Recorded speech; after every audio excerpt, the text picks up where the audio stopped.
The old cabin stood at the edge of a dense forest, its wooden frame creaking under the cool breeze that swept through the trees. Jack, his wife Emily, and their 10-year-old daughter Lily had arrived earlier that afternoon, eager for a break from the hustle and bustle of city life. The retreat promised peace and quiet, a chance to reconnect as a family amidst nature's splendor. As they unloaded their luggage, the sun hung low in the sky, casting a golden hue over everything. Lily ran excitedly towards the lake, her laughter echoing through the trees, while Jack and Emily watched her with content smiles. It seemed like the perfect getaway.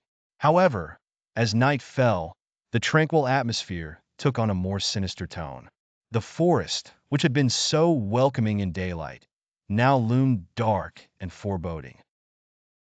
Strange noises echoed from the depths of the woods, whispers, footsteps, rustling leaves, and an uneasy feeling settled over the family.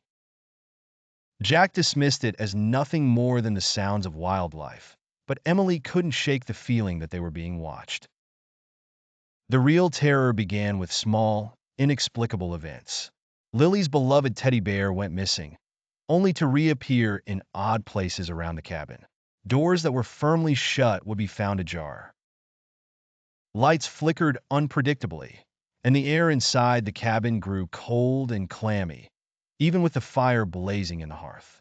Emily's sleep was disturbed by nightmares of shadowy figures lurking just outside the windows, their eyes glowing with an unnatural light.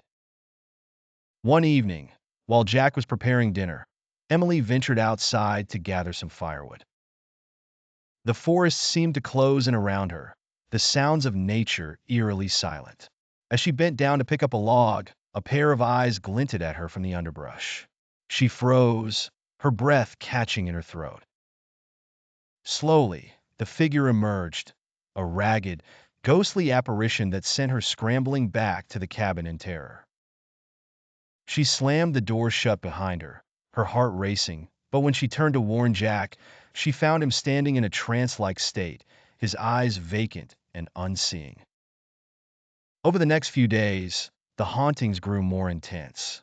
Lily spoke of imaginary friends she saw in the forest, friends who whispered secrets to her, friends who wanted her to stay with them forever. Jack's behavior grew, increasingly erratic, a darkness seeming to take hold of him. Emily, desperate to protect her family, decided they had to leave. Gathering their belongings in the dead of night, she woke Jack and Lily, urging them to hurry. As they stumbled towards their car, the forest seemed to come alive, shadowy figures closing in from all sides. Their escape was a frantic blur, the car skidding down the gravel road as Emily looked back one last time. The cabin stood silent against the backdrop of the dark forest, the menacing whispers fading into the night.